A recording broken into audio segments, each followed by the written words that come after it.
Hey, Flo here with another Bible reading.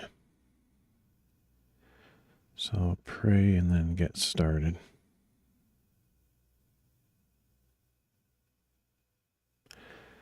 Dear Lord, thank you for today. Thank you for this week so far and everything that you've brought me through each day. Pray that everybody that drops by the stream or sees this later would be here because they wish to. Ooh, that's weird.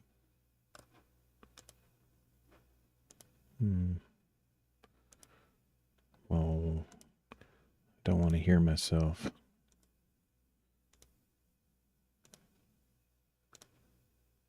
Okay, I think I got it. So yeah, I pray that everybody that was here or will hear this later is here to hear from you, not from me. I don't have much to share, but your word has a lot for us. I wish I could communicate more than just words, but a desire to pursue you and the knowledge that you are the only one who can meet our deeper needs and even the daily physical needs that we have. You're the provider of those as well. Lord, help. I just pray that you would create in us a desire to seek you and to obey you.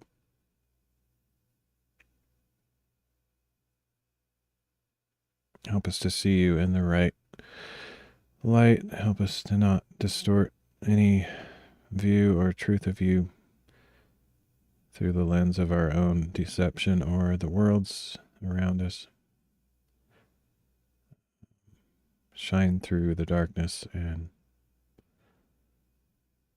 create in us an image of you that is holy and perfect without distortion.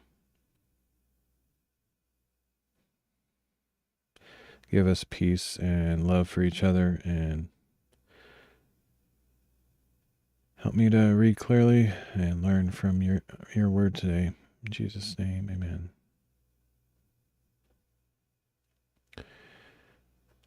Hey, Alamin and Kavils.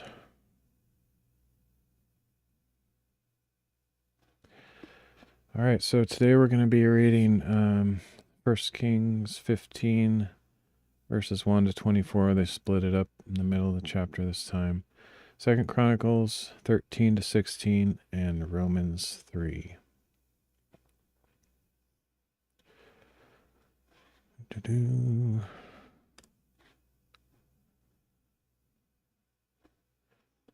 So I'll start off with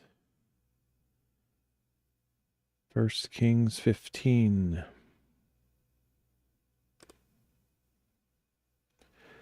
Nevertheless, for the sake of David, the Lord his God gave him a lamp in Jerusalem by raising up a son to succeed him and make Jerusalem strong. For David had done what was right in the eyes of the Lord and had not turned aside from anything the Lord commanded all the days of his life, except in the matter of Uriah the Hittite. And there was war between the houses of Rehoboam and Jeroboam all the days of Abijam's life. As for the rest of the acts of Abijam, along with all his accomplishments, are they not written in the book of the Chronicles of the kings of Judah? And there was war between Abijam and Jeroboam, and Abijam rested with his fathers and was buried in the city of David, and his son Asa reigned in his place. In the 20th year of Jeroboam's reign over Israel, Asa became king of Judah, and he reigned in Jerusalem 41 years. His grandmother's name was Maacah, daughter of Abshalom. That's weird, different spelling. And Asa did what was right in the eyes of the Lord, as his father David had done. He banished the male shrine prostitutes from the land and removed all the idols that his fathers had made. He also removed his grandmother Maacah from her position as queen mother because she had made a detestable Asherah pole. Asa chopped down the pole and burnt it in the Kidron Valley. The high places were not removed, but Asa's heart was fully devoted to the Lord all his days. And he brought into the house of the Lord the silver and gold and other articles that he and his father had dedicated. Now there was war between Asa and Baasha king of Israel throughout their days. Baasha king of Israel went to war against Judah and fortified Ramah to prevent anyone from leaving or entering the territory of Asa king of Judah. So Asa withdrew all the silver and gold that remained in the treasuries of the house of the Lord and the royal palace. He entrusted it to his servants and sent them with this message to Ben-Hadad, son of Tabrimon, the son of Hezion, king of Aram, who was ruling in Damascus. Let there be a treaty between me and you, between my father and your father. See, I have sent you a gift of silver and gold. Now go and break your treaty with Baasha king of Israel, so that he will withdraw from me. And Ben-Hadad listened to King Asa and sent the commanders of his armies against the cities of Israel, conquering Ijon, Dan, Abel, Beth Maacah, and the whole land of Naphtali, including the region of Chinnereth. When Baasha learned of this, he stopped fortifying Ramah and withdrew to Tirzah. Then King Asa summoned all the men of Judah, with no exceptions, and they carried away the stones of Ramah and the timbers Baasha had used for building. And with these materials, King Asa built up Geba of Benjamin as well as Mizpah. Now the rest of the acts of Asa, along with all his might, all his accomplishments, and the cities he built, are they not written in the king of the Chronicles of the kings of Judah? In his old age, however, he became diseased in his feet. And Asa rested with his fathers and was buried with them in the city of his father David, and his son Jehoshaphat reigned in his place. All right, so that's the first half of that chapter. We'll finish that up next time. Pray and hope you have been well. Thanks. You as well. Been okay, a little bit discouraged lately, but it's nothing particularly new with me. Nothing new to report there. Just kind of goes with the territory in my life. Oh, forgot to light the candle. I mean the, whatever you call this lamp. And this.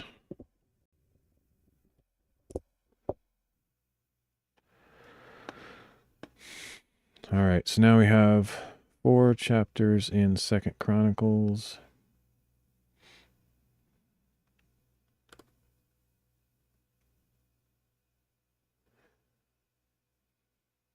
Second Chronicles 13. In the 18th year of Jeroboam's reign, Abijah became king of Judah, and he reigned in Jerusalem 3 years. His mother's name was Micaiah, daughter of Uriel. She was from Gibeah, and there was war between Abijah and Jeroboam. Abijah went into battle with an army of 400,000 chosen men, while Jeroboam drew up in formation against him with 800,000 chosen and mighty men of valor. Then Abijah stood on Mount Zemaraim in the hill country of Ephraim and said, Hear me, O Jeroboam and all Israel. Do you not know that the Lord, the God of Israel, has given the kingship of Israel to David and his descendants forever by a covenant of salt? Yet Jeroboam, son of Nebat, a servant of Solomon, son of David, rose up and rebelled against his master. Then worthless and wicked men gathered around him to resist Rehoboam, son of Solomon, when he was young, inexperienced, and unable to resist them. And now you think you can resist the kingdom of the Lord, which is in the hands of David's descendants? You are indeed a vast army, and you have with you the golden calves that Jeroboam made for you as gods. But did you not drive out the priests of the Lord, the sons of Aaron, and the Levites? And did you not make priests for yourselves, as do the peoples of other lands? Now whoever comes to consecrate himself with a young bull and 7 rams can become a priest of things that are not God's. I think the proper emphasis on that sentence would be now. Now, whoever comes to consecrate himself with a young bull and 7 rams can become a priest of things that are not God's. Kind of like in a sarcastic tone. 10. But as for us, the Lord is our God. We have not forsaken him. The priests who minister to the Lord are sons of Aaron, and the Levites attend to their duties. Every morning and every evening they present burnt offerings and fragrant incense to the Lord. They set out the rows of showbread on the ceremonially clean table, and every evening they light the lamps of the gold lampstand. We are carrying out the requirements of the Lord our God while you have forsaken him. Now, behold, God himself is with us as our head, and his priests with their trumpets sound the battle call against you. O children of Israel, do not fight against the Lord, the God of your fathers, for you will not succeed. I'm interested to see how this turns out because I don't know. This is different than the story that was in 1 Kings. It's like way more detail. Now Jeroboam had sent troops around to ambush from the rear, so that while he was in front of Judah, the ambush was behind them. When Judah turned and discovered that the battle was both before and behind them, they cried out to the Lord. Then the priests blew the trumpets, and the men of Judah raised the battle cry. And when they raised the cry, God routed Jeroboam and all Israel before Abijah and Judah. So the Israelites fled before Judah, and God delivered them into their hands. Then Abijah and his people struck them with a mighty blow, and 500,000 chosen men of Israel fell slain. Thus the Israelites were subdued at that time, and the men of Judah prevailed because they relied on the Lord, the God of their fathers.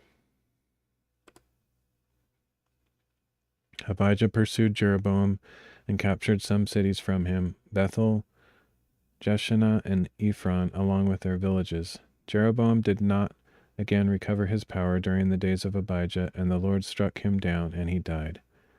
But Abijah grew strong, married 14 wives, and became the father of 22 sons and 16 daughters. Now the rest of the acts of Abijah, along with his ways and his words, are written in the treatise of the prophet Iddo. I find those little things quite interesting. When it says where else it's written about the same stories. Some of them we have, like I don't really know because I'm not a scribe or anything, but as far as I know, the First Kings was actually possibly referring to this writing here in Second Chronicles, because it said, at least it had the word Chronicles in it. I don't know. It's a total wild conjecture. But then there's other writings that one or both books refer to, like this prophet Iddo thing, which as far as I know, we don't have that book. And it makes me wonder sometimes, like, if we did have those books that it's referring to, would they have been included in the Bible or not? And I don't know. I don't know the answer to that. And I don't know what would happen if we found those books, like in some archaeological find. Personally, I have faith that the scriptures that we are given is all that we need. And I would be a little bit concerned if people in this late stage of human history decided that they wanted to add new books to the Bible. But it would be interesting if they somehow could verify, that these match up. It would be pretty cool, just even for historical reasons. Kavil says, yeah, I've also been discouraged lately, and I don't know how to deal with that. Probably just got to trust Jesus, our holy Lord God Most High. He will get us through. Yeah. Well, you're going to go through a lot of that. I mean, I don't want to be like a downer or discouraging, but it's just something that we have to go through in this world. I'm sure you've been through your fair share. I think you're maybe in your 20s or something, early 20s if I remember. I think you told me. And so you've probably gone through a lot of it already. Like the teenage years are often pretty tough emotional years, but um, personally, I would rather go back to those years than some of the times I've had to go through since then. But yeah, God has gotten me through it all, and He allows us to go through difficult times over and over. Even I don't think it's always just to train us up in righteousness.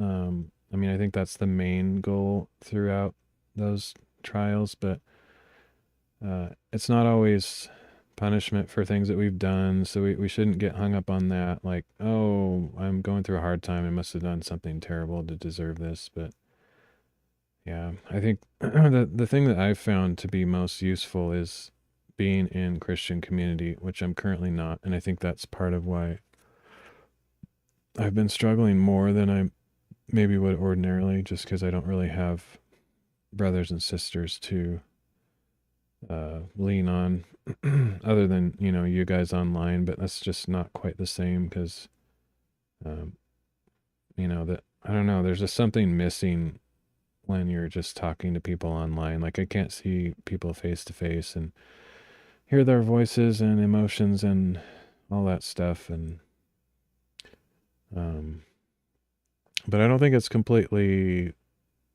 lacking value or purpose. And that's why I continue to do it. In fact, I think there's a lot of people out there who are kind of like myself, who are maybe not really connected in IRL that much, or they're just going through a phase. I think all of us go through seasons like that where we maybe just don't have friends or people we can contact for a while, and then maybe later we'll get a chance for different kinds of community. Like I've gone to different churches over the years, for example. Some of them have been amazing, really high points in my spiritual life, and then others are just kind of like me, or seemingly not as meaningful. But every church I've gone to has definitely left a positive mark in my life that I can look back to and be thankful for. A lot of people um, go to the same church their whole life and like feel like they're cheating on a church if they visit some other church or something. I actually respect that. I understand that thought, but I guess I'm not really one of those. I don't see a problem with. I mean, I'm kind of against the whole church shopping thing. Like, oh, let's upgrade, kind of like men and women do in relationships. Like, oh, I'm tired of this person. I'm going to go find somebody better. I don't like that attitude. But it does seem to me that God puts us in certain places for certain seasons in life, and I believe that He's the one that kind of guides us in those changes. I've never like sought to leave a church because I had some terrible drama there or something. Most of the cases, I know I'm going off on a random tangent here, but most of the times I've changed churches, it's either when I've moved and I'm like way far away, so it's not realistic to drive there anymore, or the church has closed. Like I can't even remember how many churches I've gone to that have closed. It's at least one, two, at least two that I can think of offhand. Yeah, churches, don't always last forever. It's sad. I hate going through that. It's always a very discouraging time. And sadly enough, the churches that did disappear were really amazing churches too. It's irritating when you're part of a really amazing community and it just kind of fizzles out or disappears, and it doesn't seem to make sense. Yeah, it's annoying, but yeah, whatever. I don't know why I'm talking about all that stuff, but sometimes talking just happens. Okay, let's go on to Second Chronicles 14. But anyway, yeah, I feel like everything. I mean, it sounds super generic, like, but yeah, this too will pass. I mean, that's kind of a common expression in English. It's a little bit old, but I think people still say that. It's like, yeah, that's the thing you're going through, but this too will pass. Then you'll have a new season. You'll have a good season, a couple good seasons, a couple bad seasons, on, off, on, off. It's just, it's just the way life goes. I hope that your seasons of discouragement are short and that God uses whatever difficulties you go through to shape you into the person he wants. Seen quite a few abandoned churches here also. Yeah, and the sad thing is that a lot of churches have primarily like way too many old people in them. And I don't mean that in a negative way against old people. What I mean is like there's no young people to replace them with. So like a lot of the churches that I've tried out that are kind of near me are almost entirely super old people. So I don't know how those churches are going to survive another 5 years even, because most of the people are like over 80 years old, 70 or 80 or more. And I keep, every time I go, like the prayer time is always about, sicknesses and deaths and funerals and just stuff like that. And so, yeah, it's a sad thing. That's why I often on my streams talk about generations and young people and new generations needing to take up take up their place in the church and not abandon the church. And the thing is, like, you may not miss something till it's gone, and you may not even know what you're missing if you've never been there, but I can assure you that the church has a positive and powerful effect on the culture, and the culture sometimes rejects and hates it because they don't even really know what the church is doing. But the church is people. It's not a building. It's not some cultural traditional thing alone. It's people. And those people, each of those people is praying for you. If you're not part of the church, you're probably close to a church, and those people are praying for you each day. There's a lot of people that are committed to praying for their neighborhoods and their friends and family members, and so that those various circles of prayer are interconnected and probably covering just about everybody on earth.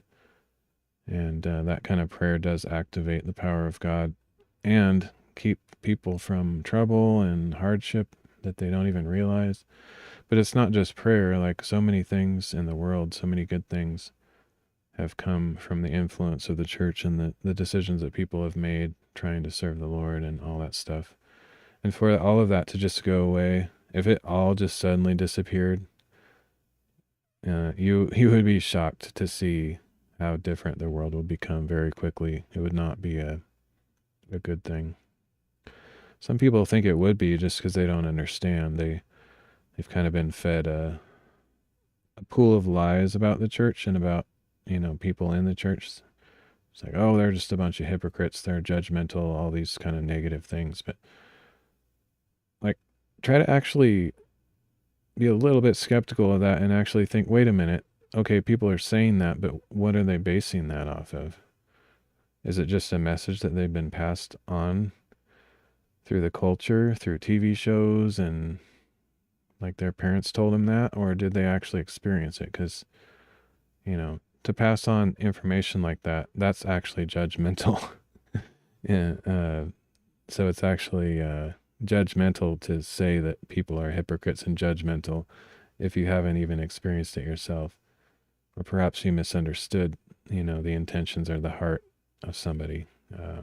So yeah, I would encourage people to give each other a chance, and not be so quick to throw out something that's been around for 2,000 years just because they think or they've been told that it's no longer relevant or valuable or whatever.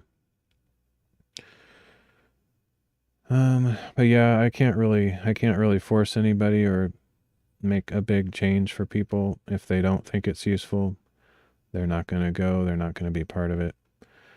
Something that God really has to implant in them. They have to have at least one positive experience with it, or at least an act of faith where they say, okay, I want to know God, and when I learn more about God, he talks about, the church and all this other stuff, so I guess I'll have to see what that's all about. And so they, maybe out of some obedience, they pursue him and find out just enough to take the next step. But I don't think anything I'm going to say is really going to make much difference, honestly. I'm just sharing what I know and care about from experience. And it is sad to see how many churches are dying out because there's no young people going anymore. Typically, the young families go to the giant super churches or mega churches because they want all the programs where their kids can be part of some, class or whatever social connection thing. And so all the smaller churches disappear eventually, and then all that we're left with is these huge churches. And I don't know. I'm personally not a huge fan of huge churches simply because they have a limited ability to reach inside of people and connect them. They have their place. They're valuable, of course, but I think it's important also to have larger variety of different churches around, not just one huge church in town. But that's just my opinion. But yeah, as long as you're seeking the Lord and feel like you're in the place where he's leading you, big or small church, whatever denomination, I don't think it matters that much as long as you feel like the Lord's presence is there and his word is being taught faithfully and you have valuable Christian community. I don't think it really matters. I'm not a proponent or fanboy of any particular denomination. I don't really care about those that much. All right, let's stop babbling about random junk. I'm gonna read the next chapter. 2 Chronicles 14. Then Abijah rested with his fathers and was buried in the city of David, and his son Asa reigned in his place. Might be Asa, I don't know. I'm not going to worry too much about pronunciation. And in his days the land was at peace for 10 years. And Asa did what was good and right in the eyes of the Lord his God. He removed the foreign altars in high places, shattered the sacred pillars, and chopped down the Asherah poles. Well, that's interesting because in 1 Kings it said that he removed some of the stuff but not the others. But this one kind of sounds like he got rid of more than what the other one said, but I don't know. I'm not sure how to interpret that.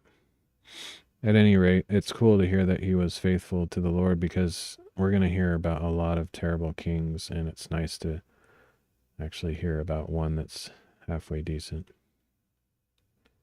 I think there is considerably more faithful kings in Judah than there are going to be in Israel.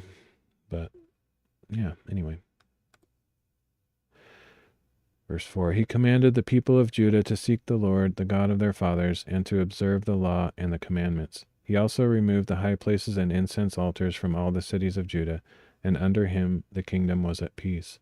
Because the land was at peace, Asa built fortified cities in Judah. In those days no one made war with him, because the Lord had given him rest. So there is a reward, there are benefits to seeking the Lord. That's what I get out of that. And it's very clear throughout Scripture. And in our lives too.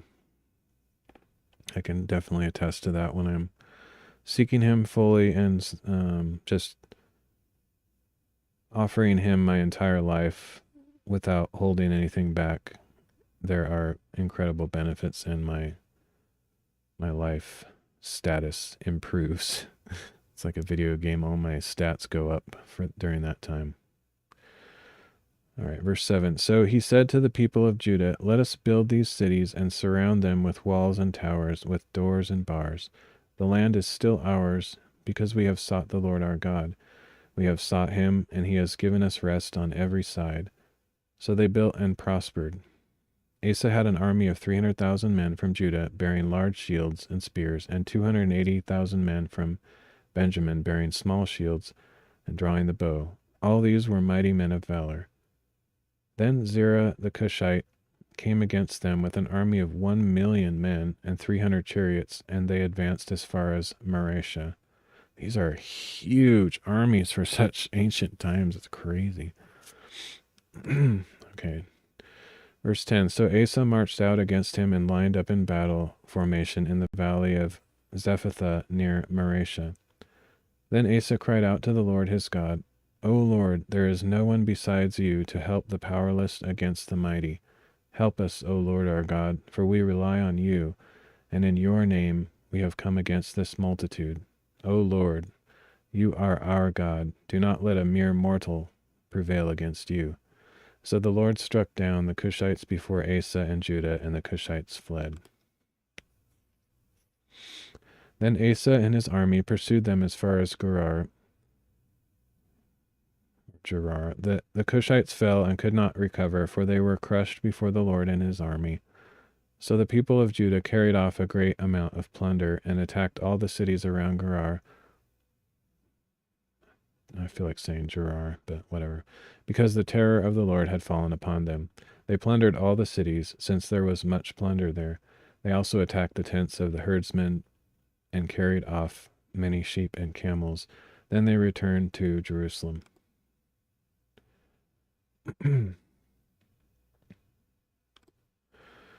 Right, 2 Chronicles 15. Now the Spirit of God came upon Azariah son of Oded. So he went out to meet Asa and said to him, Listen to me, Asa, and all Judah and Benjamin. The Lord is with you when you are with him. If you seek him, he will be found by you, but if you forsake him, he will forsake you. For many years Israel has been without the true God, without a priest to instruct them, and without the law. But in their distress they turned to the Lord, the God of Israel, and sought him, and he was found by them. In those days there was no safety for travelers, because the residents of the lands had many conflicts. Nation was crushed by nation, and city by city, for God afflicted them with all kinds of adversity. But as for you, be strong, do not be discouraged, for your work will be rewarded. When Asa heard these words and the prophecy of Azariah son of Oded the prophet, he took courage and removed the detestable idols from the whole land of Judah and Benjamin, and from the cities he had captured in the hill country of Ephraim. He then restored the altar of the Lord that was in front of the portico of the Lord's temple, and he assembled all Judah and Benjamin, along with those from the tribes of Ephraim, Manasseh, and Simeon, who had settled among them, for great numbers had come over to him from Israel when they saw that the Lord his God was with him. It's awesome. We read about this before, at least like a reading before, 1 or 2 readings ago. So you got the tribes of Judah and Benjamin allied together. They're kind of the remnant of God's faithful to the family of David. And then everybody else left under Jeroboam. So you got Judah, and they just classify them as Judah and Israel, but the split's a little different. But the cool thing is that there were some people that recognized that God was more present or had a deeper, stronger work with Judah than Israel. So they literally left Israel. And I think that actually means they left their tribes, and they probably settled and became part of Judah and Benjamin, and maybe even in a way changed their tribes or just kind of got absorbed in. So it's kind of cool. But you be strong and do not lose courage, for there is a reward for your work. Yeah, it's good.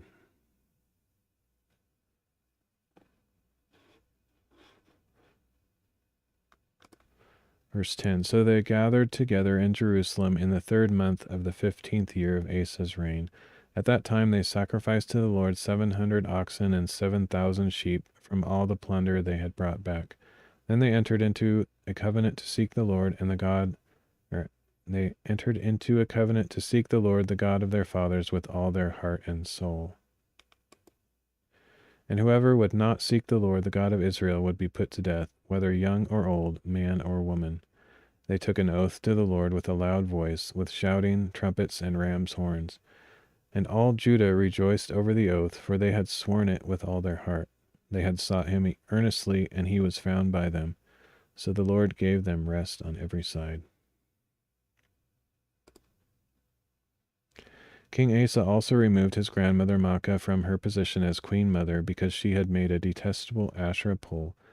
Asa chopped down the pole, crushed it, and burnt it in the Kidron Valley. The high places were not removed from Israel, but Asa's heart was fully devoted all his days. So there it says again. I guess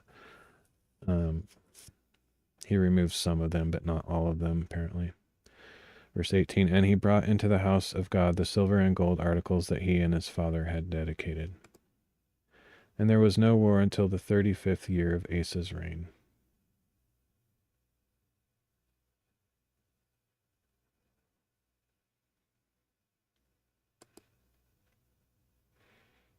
All right. 2 Chronicles 16 is the last chapter for the day. I mean, the last chapter in 2 Chronicles.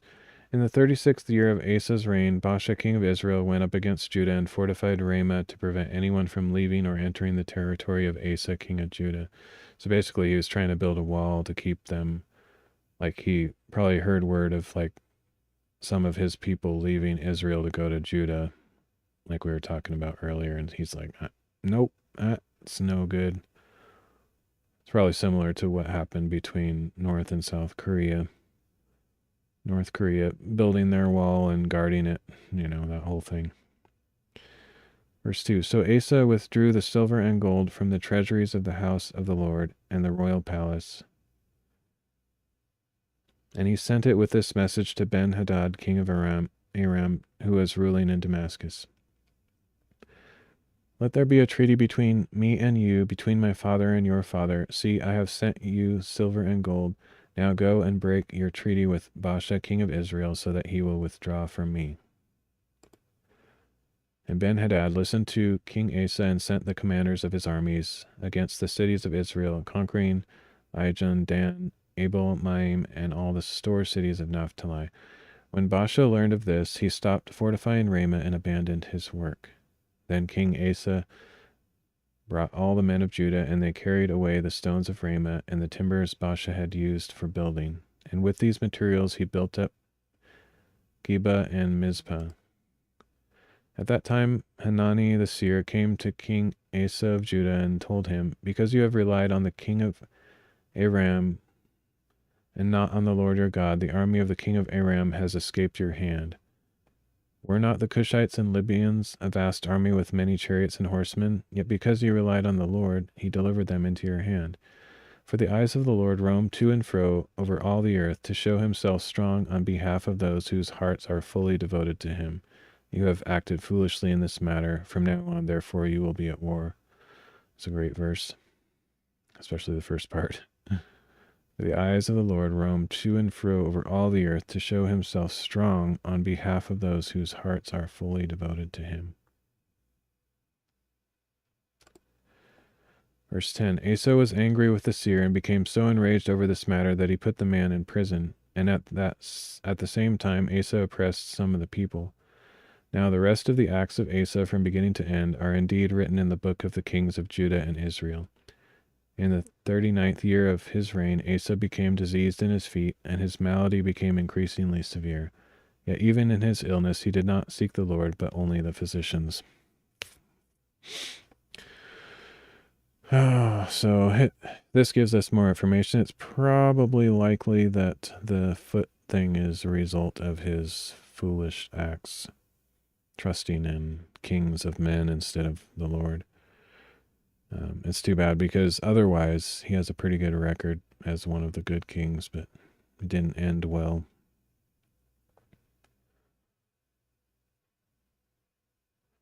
I often think of verse 12. I don't know if this is the only one in the Bible, but I'm not like a guy that's anti-medicine or doctors or anything, and I only pray about stuff. Like there's some people that are pretty extreme about that. Maybe what are they called? Maybe Amish people, some people like that, or Mennonites or something. I'm not sure. I can't speak for them, but I think there's some super conservative groups like that that are kind of anti-medicine. I'm not quite that extreme, but I don't go to the doctor a lot, and it's not necessarily for this reason, but it kind of is. I kind of want my personal life and health to be in his hands. It's not that I would never go to the doctor if I needed to, but I'm not so attached to my life that I would seek with all of my energy to save it by medical means. Like I'm kind of ready to go, ready for the Lord to take me home. So I don't know what I'll do if I get like cancer or something. I kind of just want to go home. Desperately want to go home to see Jesus. I don't have a lot keeping me here, to be honest, unless I feel like he gives me a mission and a purpose. I just want to go home. There's a song, it's one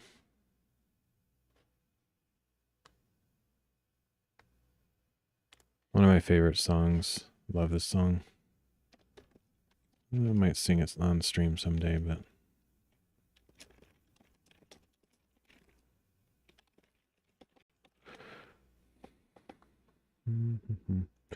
this is a powerful song. Don Francisco and Keith Green are probably my favorite Christian writers, singers from the old times. I don't really listen to new stuff that much. Pretty old, but I am pretty old, and so is this. But I'll just read the lyrics to this. This is it's called "The Prodigal's Song," and it's by Don Francisco. You can look it up later if you're interested. Don Francisco has since kind of left Orthodox Christianity a little bit and pursued universalism, sadly, according to his own words and what I've heard. But his old stuff is amazing, and I don't throw it out just because of anything that he might be choosing nowadays that I don't agree with. But just to throw that in there in case you find that when you're searching. Anyway, so this song is cool because it compares the prodigal son parable to our desire to be with our Father in heaven. And I just love how he writes it. So I'll just read it.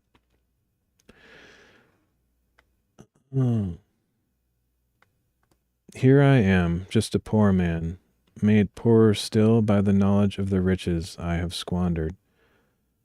Oh, I've wandered.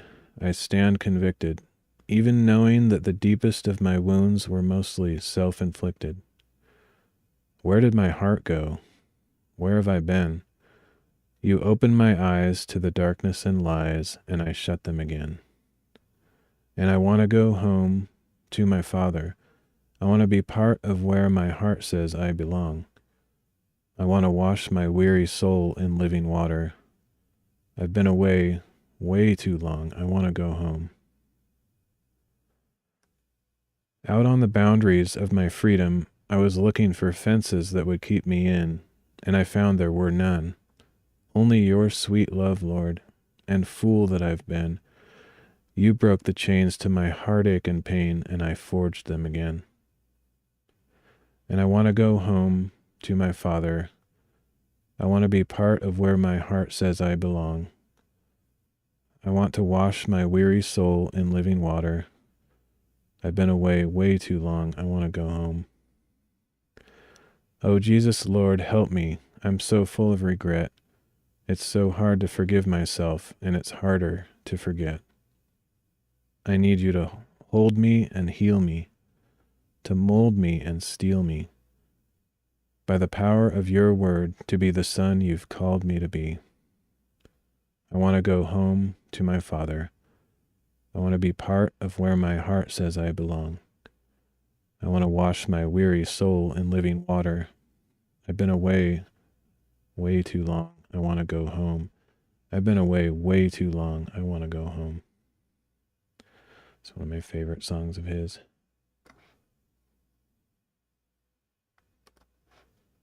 He has lots of good songs, though. Anyway.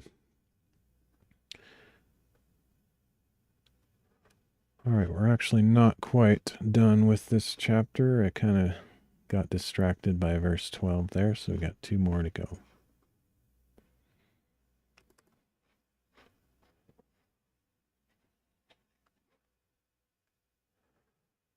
Verse 13. So in the 41st year of his reign, Asa died and rested with his fathers, and he was buried in the tomb that he had cut out for himself in the city of David.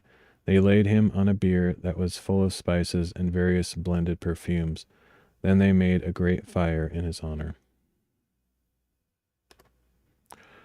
Yeah, it's good. I really like his writing style. Like, he's actually pretty unique. There's hardly anyone. I would say he's the most famous of all time for writing story songs from the Bible. That's kind of his thing that he likes to do. He takes a passage in scripture and sets it to music, making it more like a story. It's really cool. Or kind of, what's the word? Kind of sonnet style music, I guess. So it's probably not the style of music that most people would appreciate these days. I still like it, just because I grew up on it, but it's a little bit slow and old-fashioned for people of this generation. All right, Romans chapter 3.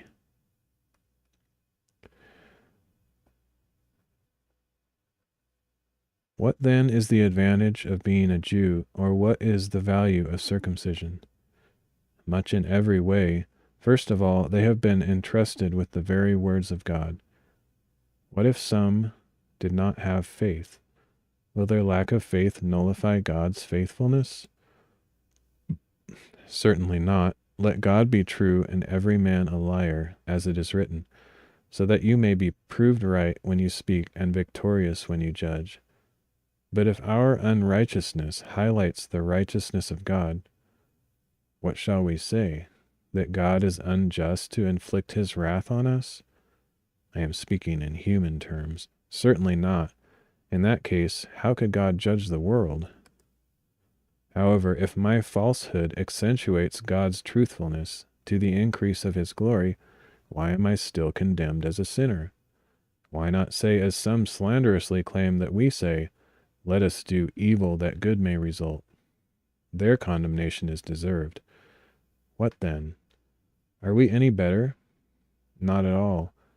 For we have already made the charge that Jews and Greeks alike are all under sin.